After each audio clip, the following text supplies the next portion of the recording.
Hello everyone. পোস্ত দিয়ে পটল খেতে গেলে মাথায় হাত পড়ে যায়, তাই ভাবলাম আজকে পটলটাকে অন্যরকমভাবে রান্না করি। মৌরি পটল, দেখো আমি এরকম লম্বা আকারের পটল নিয়েছি। তা পটলগুলোকে ছুলে চাকু দিয়ে ভেতর মাঝখান দিয়ে এফোর ওপর করে নিয়েছি। তারপর মৌরিটাকে একবার মিক্সিতে শুকনো অবস্থায় ঘুরিয়ে নিয়ে আদা কাঁচা লঙ্কা দিয়ে একটু পেস্ট তৈরি করে নিলাম।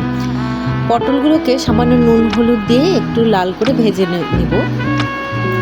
বেশিক্ষণ ভাজবো না, অল্প একটু ভেজে নিয়ে তুলে রাখবো।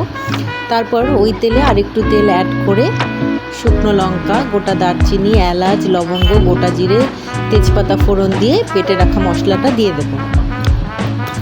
তারপরে দিয়ে দেবো তাতে স্বাদ মতো নুন আর হলুদ গুঁড়ো দিয়ে মশলাটাকে একটু কষিয়ে নেব। তারপরে দিয়ে দেবো লাল লঙ্কার গুঁড়ো আর একটু গোলমরিচের গুঁড়ো। এরপরে 2 চামচ দই আমি ফেটিয়ে রেখেছিলাম, সেই দইটা অ্যাড করে মশলাটাকে একটু ভালো করে কষিয়ে নেব যতক্ষণ তেল না ছেড়ে যায়। তারপরে ভেজে রাখা পটলগুলো দিয়ে একটু নাড়াচাড়া করে গরম করে রাখা জল দিয়ে আমি পটলগুলো আর মশলাটা ভালো করে মিশিয়ে ঢাকনা দিয়ে দেবো 2-3 মিনিটের জন্য।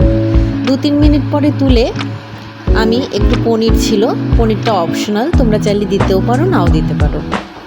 পনিরটাকে হাতে একটু স্ম্যাশ করে দিয়ে দিলাম, দিয়ে একটু নাড়াচাড়া করে আবার ঢাকনা দিয়ে দেব 4 মিনিটের জন্য। ঢাকনা দিয়ে তুললে ঝোলটা আমার অনেকটা এঁটে যাবে। আর দেখো হয়েও গেছে আমার ঝোলটা।